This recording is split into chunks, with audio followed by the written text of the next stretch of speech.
President Trump has officially been acquitted in the Senate's farce impeachment trial, but not before snake in the grass Mitt Romney gets in one last little nip before being relegated to ignominy and obscurity. We will compare sanctimonious backstabbers with serious and successful conservatives. Then, the Trump administration leaks a draft of perhaps the single most important executive order we will see in our lifetimes to make America beautiful again. Finally, Andrew Yang reminds us why the left, no matter how eccentric, should never be trusted. All that and more. I'm Michael Knowles, and this is The Michael Knowles Show.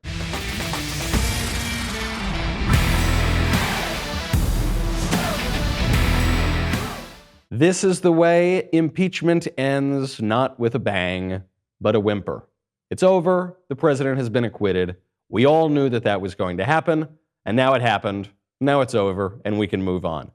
But before it was over, at that very last moment, Mitt freaking Romney had to get in one last little jab at the president. So there were two charges against the president. There was the charge of abuse of power and then obstruction of Congress. There was no charge of any crime. The House Democrats were considering a third charge of bribery, which would be the only impeachable offense. They dropped that because they didn't have evidence. On the charge of abuse of power, the final vote was 52 to 48. 52 to acquit the president, 48 to convict him. On the charge of obstruction of Congress, the final vote was 53 to 47. Now, there are 535 members of Congress. There are 435 members in the House. There are 100 members in the Senate. The reason that those two votes were different is because Mitt Romney voted to convict the president on abuse of power. And Mitt Romney did that because Mitt Romney hates Trump. Here is Romney's reasoning. The Constitution established the vehicle of impeachment that has occupied both houses of our Congress these many days. We have labored to faithfully execute our responsibilities to it. We have arrived at different judgments, but I hope we respect each other's good faith. The allegations made in the articles of impeachment are very serious. As a senator juror, I swore an oath before God to exercise impartial justice. I am profoundly religious. My faith is at the heart of who I am.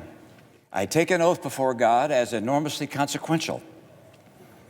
I knew from the outset that being tasked with judging the president, the leader of my own party, would be the most difficult decision I have ever faced. I was not wrong. The most difficult decision that Saint Mitt would ever face, the principled conservative, the true conservative, not like that fraud Donald Trump. Why did Mitt Romney do this? The reason this matters, this one vote matters, obviously it's not going to determine whether or not the president gets acquitted, but the reason that it matters is it means that the Democrats can now say that this was a bipartisan impeachment. In the House, when the House passed the articles of impeachment, no Republicans voted for it because there weren't any snakes in the grass like Mitt Romney. So it was all the Democrats voting for impeachment and Democrats and Republicans voting against impeachment in the House. Then you get to the Senate, and it was a completely party line vote. The conservative Democrats didn't come over, and the squishy Republicans didn't go over to the other side, with the exception of that sanctimonious snake in the grass, Mitt Romney. In 2012, I had the distinction of working on the campaigns of two of Mitt Romney's primary challengers. I have been calling Mitt Romney a snake in the grass for a very long time, and I've never felt prouder of that intuition and decision. We will get to the principled Mitt Romney, dating all the way back to the 90s, because film and the internet are forever. We will get to this wonderful, maybe the most conservative executive order that any president has ever issued or leaked to possibly issue. First, though, I've got to thank our friends over at Stamps.com. With Stamps.com, you save 5 cents off every first-class stamp and up to 40% off shipping rates. That kind of savings can really add up, especially for small businesses. Stamps.com brings all the services of the U.S. Postal Service right to your computer. We absolutely love it. Over at the Daily Wire, I love it personally. Stamps.com is so great. I'm a millennial. I don't want to leave my couch. I don't want to get up and have to physically go to a place and wait in line. Nobody's trying to do that. You can do it all from your computer. Right now, my listeners get a special offer that includes a 4-week trial plus free postage and a digital scale without any long-term commitment. Just go to stamps.com. Then, this is very important, click on the microphone at the top of the homepage and type in Knowles, Knowles. You will not regret it. It will save you time. It will save you money. It will make your life so much easier, especially if you're a small business, but even if you're an individual. That is stamps.com, and then click the little microphone and you enter Knowles, Knowles. The principled Mitt Romney had to vote for these bogus charges of impeachment that no other Republican bought at all because they were ridiculous, they were historic. The Democrats couldn't even charge the president with a crime, couldn't even charge him with an impeachable offense. But the lone conservative Mitt Romney realized how important it was to convict. He didn't. It has nothing to do with principles at all. Mitt Romney just hates Trump. He hates Trump because Trump became the president and Romney didn't become the president because he was a flawed candidate. Mitt Romney has flip-flopped and sold his principles at every single turn in his political career, which is fine. Politicians do that. I actually give them a lot of grace on it. But the trouble about Romney is he's just so damn sanctimonious about it. Let's take a little trip down memory lane to the principled Mitt Romney running for Senate against Ted Kennedy in the 90s. He's asked about the legacy of Ronald Reagan, that other actual true conservative, and what does Romney say? Does he say, I'm inheriting the mantle of Ronald Reagan? No, he says, I was not a conservative during Reagan-Bush. I was an independent during Reagan-Bush. Look, I was an independent during the time of Reagan-Bush. I'm not trying to return to Reagan-Bush. No, I don't want to return to that. You kidding me? I'm a principled conservative. I don't want to go back to the policies of Ronald Reagan. How about on other issues? Get past just a politician like Ronald Reagan. How about on issues like, say, abortion? Here's Mitt Romney, true conservative, capital T, capital C, trademark over the E, back in the day. I believe that abortion should be safe and legal in this country. I have since the time that my mom took that position when she ran in 1970 as a U.S. Senate candidate. I believe that since Roe v. Wade has been the law for 20 years, that we should sustain and support it. And I sustain and support that law and the right of a woman to make that choice. That's Mitt Romney. He supports the right of women to make that choice. Now, I'll point out, Donald Trump held the same position on abortion back in the late 90s, back when President Trump was considering running for the Reform Party nomination. What's the difference here? Donald Trump was asked about his flip-flop on it, and he said, yeah, I changed my mind. I used to have this opinion, then I realized I was wrong, and I changed my mind. Trump, for all of his flaws, doesn't get sanctimonious. If anything, he plays the sanctimony down a little bit. He doesn't pretend to be very pious and very principled all the time. He just says, yeah, I changed my mind. I didn't know a whole lot about the issue now. Now I've learned about it. Mitt Romney, who cast the lone Republican vote against President Trump, he didn't always publicly hate President Trump. Actually, back when he ran in 2012, he welcomed President Trump's endorsement. Here's just a little clip. There are some things that you just can't imagine happening in your life. This is one of them. Being in Donald Trump's magnificent hotel and having his endorsement is a delight. I'm so honored and pleased to have his endorsement. And of course, I'm looking for the endorsement of the people of Nevada. And Donald Trump has shown an extraordinary ability to understand how our economy works, to create jobs for the American people. He's done it here in Nevada. He's done it across the country. He understands that our economy is facing threats from abroad. He's one of the few people who stood up and said, you know what, China has been cheating. They've taken jobs from Americans. They haven't played fair. We have to have a president who will stand up to cheaters. I spent my life in the private sector, not quite as successful as this guy, but successful nonetheless, sufficiently successful to understand what it takes to get America to be the most attractive place in the world for innovators, entrepreneurs, and business and job creators. So I want to say thank you to Donald Trump for his endorsement. It means a great deal to me to have the endorsement of Mr. Trump and people across this country who care about the future of America. It means a great deal to get Donald Trump's endorsement. It means a great deal to him. It's such an honor because Donald Trump has done a whole lot better in business than Mitt Romney, not my words, Mitt's. Because Donald Trump, beyond his business success, has a keen understanding of our economic problems. He has a keen understanding of our foreign policy. This was no ordinary endorsement. When Trump agrees to endorse Romney, Romney gets up there and gives a full-throated endorsement right back of Donald Trump, because Romney was getting something for it at the time, because Romney was personally benefiting from it. So he just said words. But then later on, not 3-4 years later, he contradicted every single one of those words. Donald Trump is a phony, a fraud. His promises are as worthless as a degree from Trump University. His domestic policies would lead to recession. His foreign policies would make America and the world less safe. He has neither the temperament nor the judgment to be president, and his personal qualities would mean that America would cease to be a shining city on a hill. His bankruptcies have crushed small businesses and the men and women who work for them. He inherited his business. He didn't create it. And whatever happened to Trump Airlines? How about Trump University? And then there's Trump Magazine, and Trump Vodka, and Trump Steaks, and Trump Mortgage. A business genius he is not. Well, he was more successful in business than you, Mitt. That's according to your own words from 3 years earlier. So what does that make you? If Trump isn't a business genius, then are you a business dunce? No, you're just disingenuous. It's an amazing speech that he gave during the 2016 election, because it's not just that he says, hey, I really don't like this guy. I think he's bad news. I think he's bad for the Republican Party. He's bad for the office of the president. He doesn't just say that. That would be at least defensible. It's an election campaign. People say a lot of things. He goes through his past endorsement of Donald Trump point by point and says the opposite of everything he said then. 3-4 years earlier, he said, Donald Trump is a great businessman, a better businessman than me. Then he says Donald Trump is a business failure. He knows nothing about business. He's a fraud. 4 years earlier, he said, Donald Trump knows how to deal with China, knows how to deal with our foreign adversaries. 4 years later, what's he say? Donald Trump's foreign policy would be a disaster. 4 years earlier, he says Donald Trump's economic policies are wonderful. He has a keen understanding of the economy. 4 years later, Donald Trump's economic policies would lead to recession.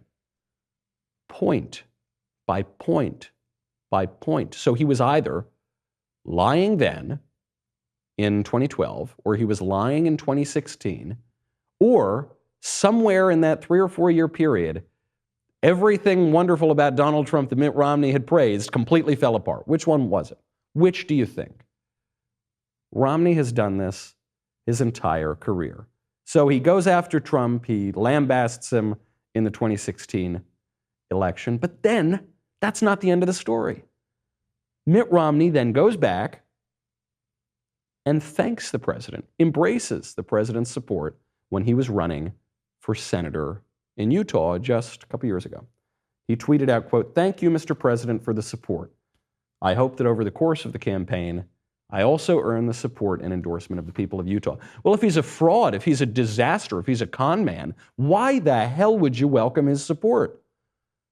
You welcome the support of con men who would destroy our country, who would lead us into foreign chaos, whose economic policies would lead to recession, who's defrauded people for his whole career? You welcome the support of that kind of man?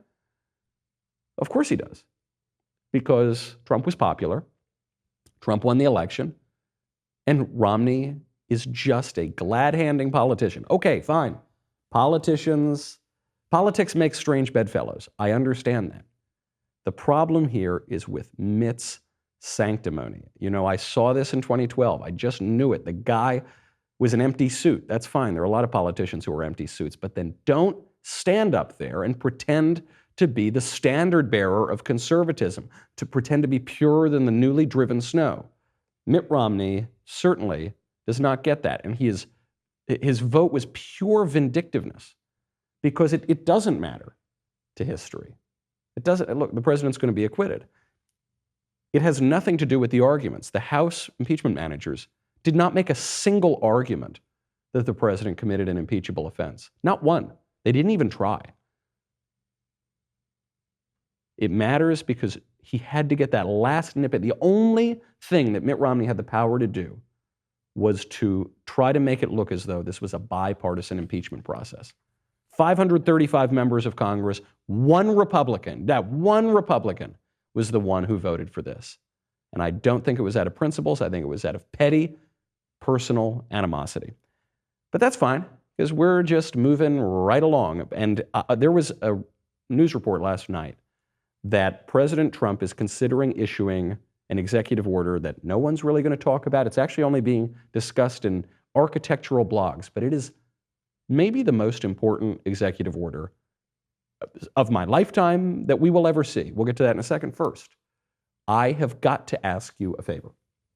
As you know, we rely in part on our advertisers to keep the mic hot and the lights on. One thing that is very important for us is that we know who is listening.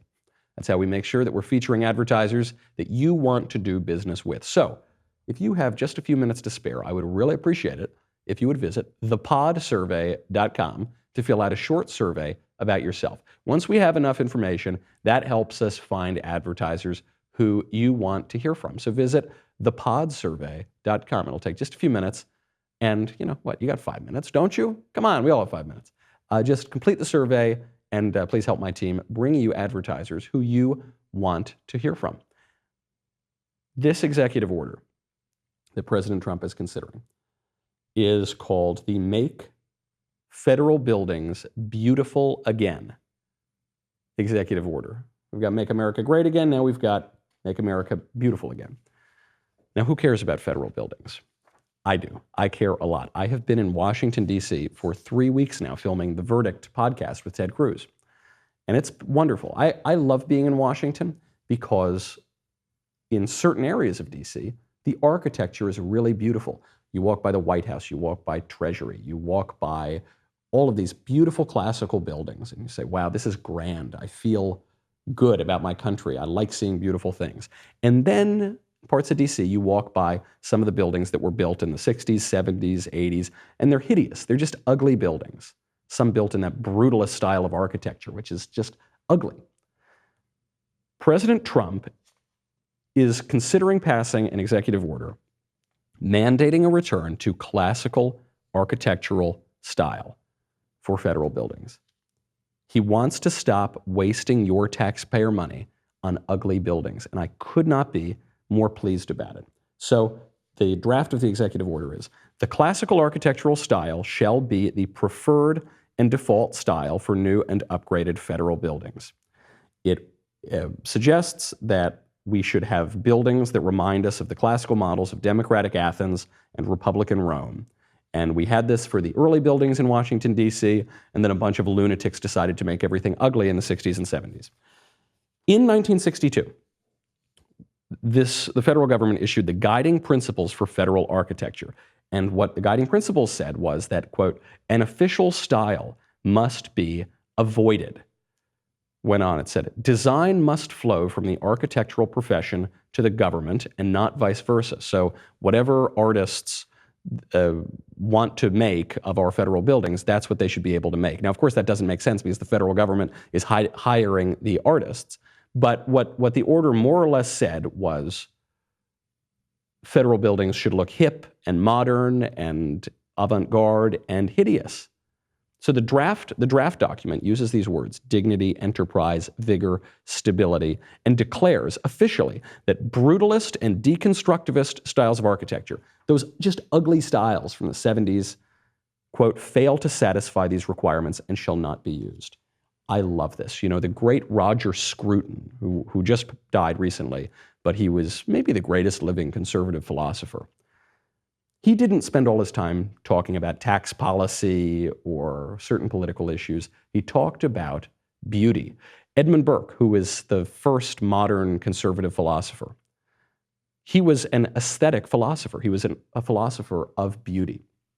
Roger Scruton said that the way to make people want to conserve their culture and their country is to give them beautiful places to live in. A great example of this is when you get into New York. If you get into New York on the east side, you enter Grand Central Station.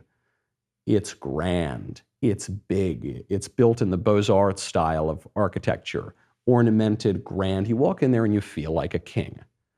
On the other side of town, on the west side, you get into the new Penn Station, which is underground, it's cramped, it's ugly, there's nothing ornate or beautiful about it, there's nothing clean or classical about it, it's just gross, and you enter New York at Penn feeling like a rat.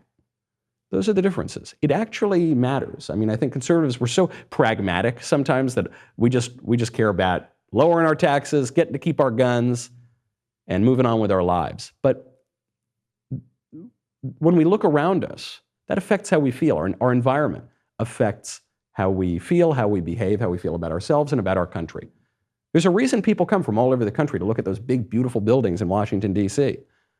They don't go over to those ugly, brutalist office buildings, do they? What this shows me, it relates to the point on Mitt Romney, is that Donald Trump gets it. Whether he drafted this, or he told some guy to draft this, or he merely hired the guy who drafted this. In the White House, there is an understanding or an intuition of a real depth of conservatism here that technocrat liberals like Mitt Romney just do not possess, are not capable of possessing. I would say, other than saving all those babies, which President Trump's policies have done. He's been the most pro-life president we've ever had. And every one of those human lives that's saved, those innocent lives that are saved because of those policies, are worth more than every building in the world. But other than that work, this could be the most important thing that the president does. By making America beautiful again, it changes our perspective on how we look at it. There's a relationship between the good, the true, and the beautiful. I so strongly encourage President Trump to come out with this executive order. You know, I never ask anything of you. Write your congressman. I mean, this is so important. It's so out of the box. No other conservative politician in my lifetime has suggested anything like it. And it really, really matters, because beauty matters. And I guess Trump would be the guy to do this because Trump's a real estate developer. That's what he spent his whole career doing. And if that is, frankly, if that is all we get out of the Trump administration, if he doesn't even build the wall, but he just builds beautiful buildings in Washington, D.C., that would be a major, major win. We've got to get to Andrew Yang reminding us not to trust the left, even when they're kind of funny and eccentric. But first, back in July of last year, I told you about this show, Apollo 11, What We Saw. The host, our pal Bill Whittle, took you back in time to what it was like to live through the space age and one of the greatest endeavors of mankind, the moon landing. Now, Bill has hosted a new season of that show. The new season is The Cold War, What We Saw. If you are highfalutin and scholarly and academic, I'm sure you'll love it. Or even if you're just a plain old history buff, you've got to check this out. Bill captures what it was like to live through major events like the Berlin airlift, the Korean War, the Cuban Missile Crisis, the space race, and the story ties all of these milestones together to give a clear picture of the apocalypse that never happened. Now, if you are my age or around my age, you were not but a glint in your father's eye when these events were happening. The story is so well told, the setting is so brilliantly descriptive, that as you go through these events, you start to understand the battle, not only for economic freedom, but for civilization itself. They've already released 2 episodes of this 12-part series, so you already have some to catch up on. Head on over there. Perfect time to listen as the 2020 election starts to heat up, and we can see where the left has gone completely wacko. So make sure right now to go to dailywire.com/Cold War and start listening to this incredibly important story. dailywire.com/Cold War. Andrew Yang has come out and reminded us of why, no matter how fun or wacky or out there leftists are, we cannot trust them. Do not be tempted. Andrew Yang said something that was true and important and interesting. In this debate over big tech censorship, a key question is whether big tech companies are publishers or platforms. So if they're publishers, then they need to be held responsible for the content that goes out on their platform, and they can curate and they can censor, but they also have to be responsible for copyright infringement, intellectual property, right? If they're a platform, if they're just neutral, then they can't be censoring people. They can't be completely curating and censoring their content. Andrew Yang came out on the right side of that question. He said Facebook is acting as a publisher. But then he came to the completely wrong conclusion. Here's Andrew Yang. If they're watching, especially Mark Zuckerberg, what do you say to him right now? Say, Mark, your company is contributing to the disintegration of our democracy. If you're an American and a patriot and you care about the country your kids will inherit, then you need to have Facebook step up and say there will not be untrue political ads on your platform. Whoa, hold on. So Yang is acknowledging that Facebook is behaving as a publisher. But his solution to that is to make Facebook behave even more like a publisher and kick off all the people who disagree, presumably, with Andrew Yang. What is an untrue political post? There are a lot of debates in politics. Politics actually is debate, and we have a self-governing republic, so that's the definition of our politics, is that we disagree about things, and politics takes place in the debates between those different ideas. If you're going to just kick the quote-unquote untrue political ideas off of Facebook, you are censoring half the country. You are stifling that debate. You are undermining the great American democracy that Andrew Yang says he's trying to defend. And this is the way that all liberals seem to go when they follow their ideas to their logical conclusions.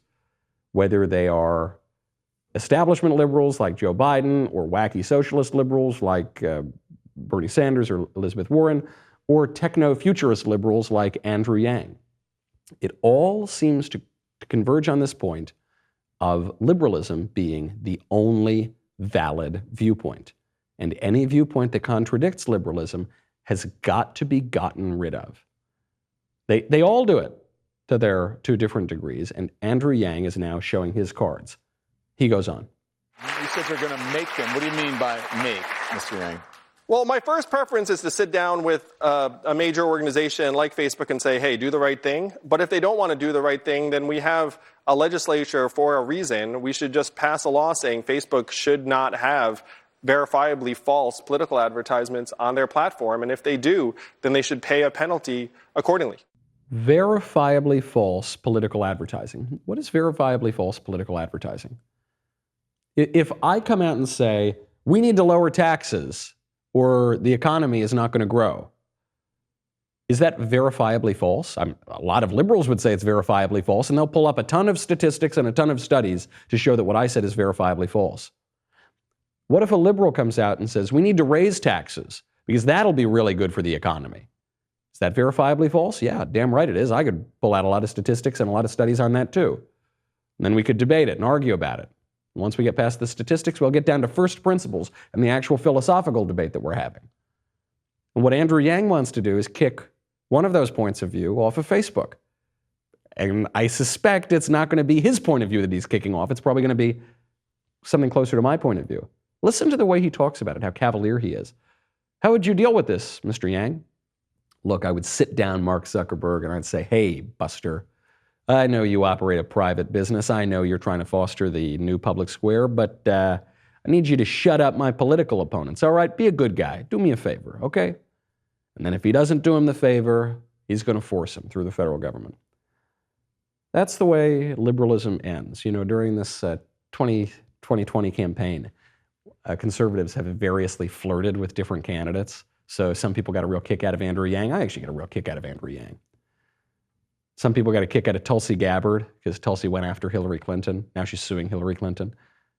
There are other reasons that people would flirt with Tulsi Gabbard. All right, she's a very interesting candidate. But let's not be mistaken here. I mean, conservatives sometimes we're a little gullible. We're a little naive. We go along with candidates. We're dazzled by polish. This goes all the way back to Mitt Romney. Mitt Romney, maybe the most persistent, vindictive, petty opponent of the president in the whole country. In many ways, more than Hillary Clinton. Mitt Romney was our Republican nominee for president 8 years ago.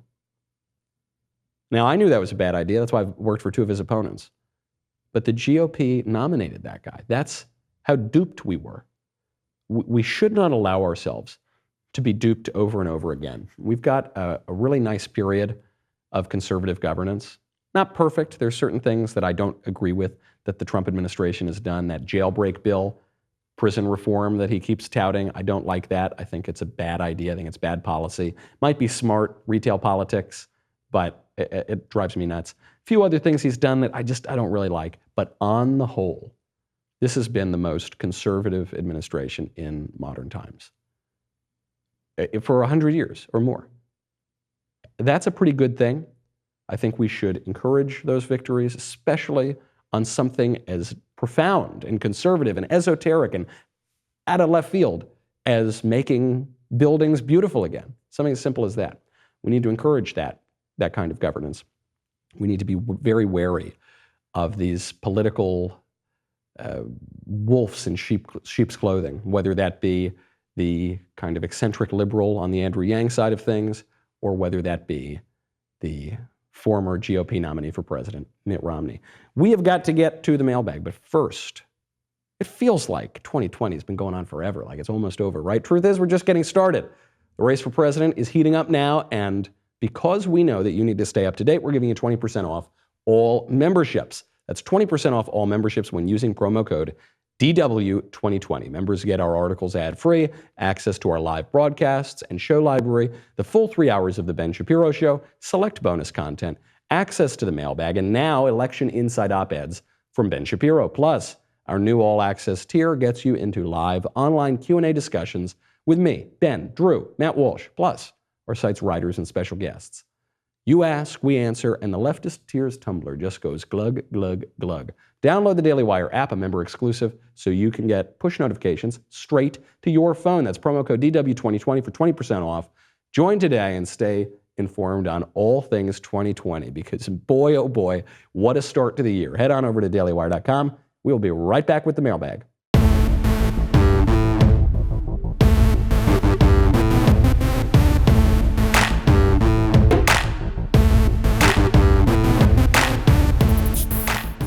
Jumping right in, because I always save the mailbag for very last and we don't get through enough questions. So I'm going to burn through this mailbag. From Christopher. Dear Michael, why do leftists think that President Trump is trying to destroy the Constitution? All I see is the left trying to squash free speech, cancel history, take away gun rights, and install more government control. I'm very well aware of Trump derangement syndrome, but I just can't see why they think our president is against the Constitution. Thanks for all you do. Yes, this is puzzling to a lot of people, that Nancy Pelosi and House Democrats, whose often explicit stated purpose is to undermine our Constitution, why they're now wrapping themselves in the Constitution as they fight President Trump, who himself is defending the Constitution. The reason is the left is not actually talking about the Constitution. When the left says they want to defend the Constitution, they're just using the Constitution as a synonym for good stuff that I like. It's the same thing when the left talks about Christianity. Very often, they'll make disingenuous arguments. Atheists, secular leftists, will make these disingenuous arguments about how conservative Christians are failing to live up to Christianity. But the leftist atheists don't know anything about Christianity, and they don't respect Christianity, and they don't believe it at all. They just use it as a synonym for something good to show your own hypocrisy. It's the same way when conservatives or when liberals call conservatives racists without any evidence that they're racists or racially bigoted. It doesn't matter. They don't have any evidence of it. They're just using racist as a synonym for bad. I'll never forget, there was this left-wing commentator who went on David Webb's radio show and called him, said that he had white privilege, implied that he was a racist. And this was a problem. I guess the liberal caller had never Googled David Webb because David Webb is a black man. But it didn't matter. Obviously, she had no evidence that he was some kind of bigot. She just used it to mean bad. It's a very imprecise way to use language. It's dishonest, but that's what they mean. There's a kind of silver lining here, which is that at least sometimes the left is using terms like the Constitution as a good thing. I'd rather them say the Constitution is a good thing, even if they don't believe it, than openly come out and say that they hate the Constitution. Hypocrisy is the tribute vice pays to virtue. However, it is dishonest. They're not talking about the Constitution. They're not talking about Christianity. They're not talking about the things they're talking about. It's a vague good versus bad. And really what it all comes down to is the self. They rewrite the Constitution to mean whatever I want. They rewrite Christianity to mean whatever I want. It's a religion of the self, and it all comes down to pride. From Elliot. Hi, Michael. I'm a big fan. Thank you. My question is about reading. Is there a difference in benefit between reading a physical book, using a Kindle, reading on a computer, or using a book-on-tape audiobook? Some recommend audiobooks because you can play it at 1.5 speed and absorb the most information. I have a hunch that a physical book is best, since that's been tried and true for thousands of years. Any thoughts? Yes, I have many thoughts on this because I read a ton of physical books and audiobooks and ebooks. It totally depends on the book. I have found biographies are great on audiobook. They're also good if you physically read it, but you can follow them on audiobook. Novels are not always great on audiobook. Some are, some aren't. Some poetry, you got to read in the physical book. You got to see how it's laid out on the page. But other poetry, I think of, the foundational poems of our civilization, the Iliad and the Odyssey, ancient Greek poems. I much prefer them on audiobook because actually that's how they were meant to be consumed. They were meant to be performed and heard. The plays of Shakespeare, you can read them, maybe that's helpful, but really they're meant to be seen in the theater. It totally depends on the particular work that you're talking about. And so I wouldn't have a hard and fast rule for all texts. That's usually an unsuccessful way to approach art. I would do it text by text and try the way that makes the most sense for that particular work. From Nick, dear renowned and austere religious podcaster, who is the most overrated American political figure? Bonus question, who was the worst American president? Barack Obama. There's a little bit of a recent history bias. We always think that the guy who came before is the worst, and that's just because we've recently experienced it. And then with time, they tend to look a little bit better. All of that is true except for Barack Obama. He actually is the worst president, I think, in American history, and I think that history will not be very kind to him. He's also the most overrated. The only skill that he had going into the 2008 presidential election was that people said he gave good speeches. He didn't have any other accomplishment. He wasn't a great business leader, wasn't a great academic, wasn't some great lawyer.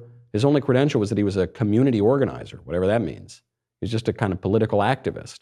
Then he was in the Illinois State Senate, and he barely showed up to vote there, and then he was in the U.S. Senate for 2.5 seconds. Then he ran for president. And so the only reason that people really gave for him being this great political figure is that he gave good speeches. But he didn't really give very good speeches. The speech that made him famous was a speech at the Democratic National Convention where he said, there is no such thing as a red America and a blue America, black America and a white America. There's the United States of America, which is perfectly true. I agree with the statement, but that's not exactly soaring rhetoric. It's not exactly Abraham Lincoln. It's not exactly Pericles, is it? No, it's just common sense that he said. And frankly, that was one of the best speeches he gave. He gave another good speech when he lost. I think it was when he lost New Hampshire. That was a pretty good speech. I mean, that goes in the top Obama speeches. The rest of them were not very impressive. They were meandering. They apologized for the country. He stuttered. They were kind of boring. It's an irony. He's considered this great orator, and the reality doesn't really back that up. So even on the one skill he allegedly had going in to the presidency, it just doesn't hold up. Very overrated and a very bad president. From Ryan. Hi, Michael. We ended 2019 with a debate over internet porn that split the right around the question of the level of government involvement in the culture. You came out strongly against the libertarian-minded right-wingers and supported the idea of a government that engages the culture to promote the good. My question is the ultimate and most important question within the debate.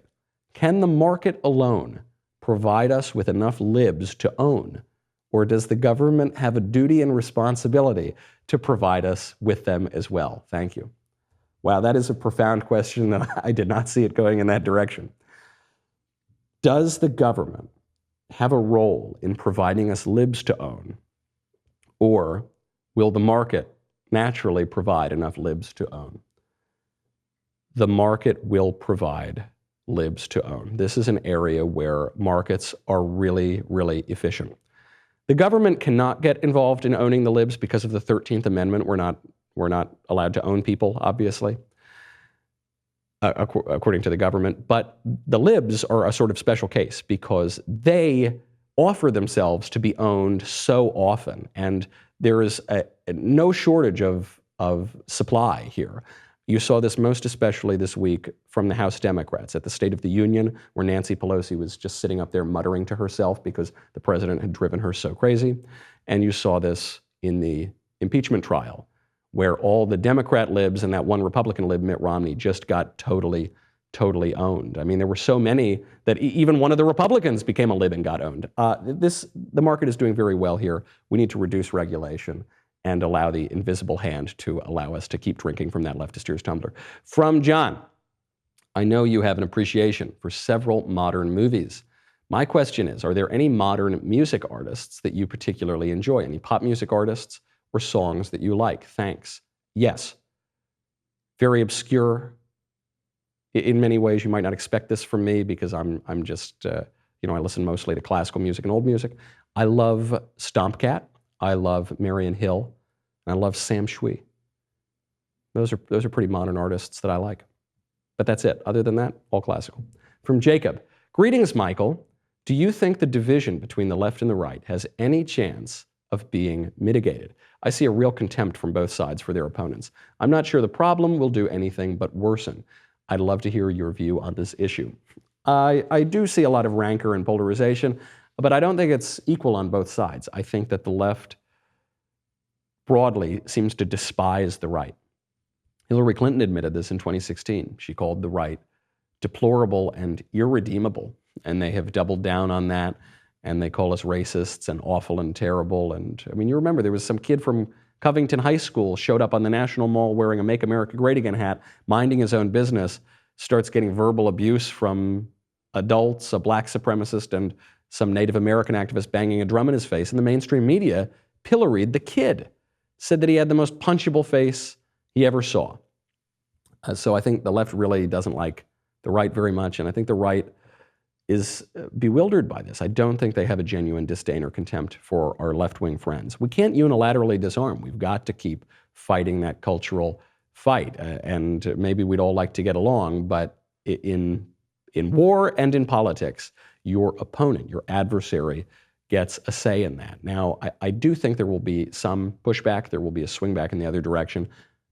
A lot of that will come down to the 2020 election. If the left is rewarded for its radical, contemptuous behavior, then we'll get more of it. If the left is totally smacked down, very likely they'll change course. Final question from Jeffrey. Dear Michael, my family is likely plagued by demons or cursed. Wow, this is a pretty heavy one to end on. Okay, he goes on. I weep to say so, but I am related to people who have done some frankly terrifying things to other family members. I am not one of those people, but sometimes I have urges to commit violence upon both my family and those around me. I've had these thoughts since I was a child. I've never told anyone of these thoughts because I'm worried of how others would think of me. I am a deeply faithful Christian, but I sometimes doubt that I'm truly saved of these thoughts that plagued me. Am I truly saved if such dark thoughts invade my mind at times, even if I never will act on them? If not, what should I do to redeem myself? All right. You should immediately go see two people. You should go see a psychologist and a Catholic priest. Why? Because I think a lot of people, if you talk to secular people with this problem, they will dismiss out of hand that there's any such thing as demonic obsession or spiritual malignance or malevolence, right? They'll say, oh no, that's all just made up fantasy stuff. You've just got some psychological problems, so only deal with it that way. Now, if you deal with some people who are religiously eccentric or zealous, they might say, oh, psychology is a bunch of bunk. This is all spiritual. So go just deal with the spiritual part. The reality is that the human person is both spirit, soul, and body. And I don't know which it is in your case, and you don't know which it is, and that's why you need professional help. So I would go and first try to make sure that this is not just a psychological problem that you can work out through therapy or through some other intervention. Then you should speak to a Catholic priest. I say Catholic priest because the Catholics have a long track record here, so even if you are not Catholic yourself, they've got a long track record thinking about these kind of spiritual questions, and I think that would be helpful to you, and you'd probably get the most information that way, because there is more between heaven and earth than are dreamt of in our philosophy. and also modern medical science has advanced to a point that you hopefully will be able to diagnose these things. You're not going to diagnose them, though, by keeping them to yourself or even just talking to me. You'll have to talk to people who are expert in that question. So I wish you the best of luck and have courage, both physical courage and spiritual courage. All right, that's our show. I am coming back to La La Land, flying back to the West Coast. You should check out the latest episode of my podcast with Senator Ted Cruz, Verdict, to hear about the future of that podcast. And in the meantime, I will see you on Monday. I'm Michael Knowles. This is The Michael Knowles Show.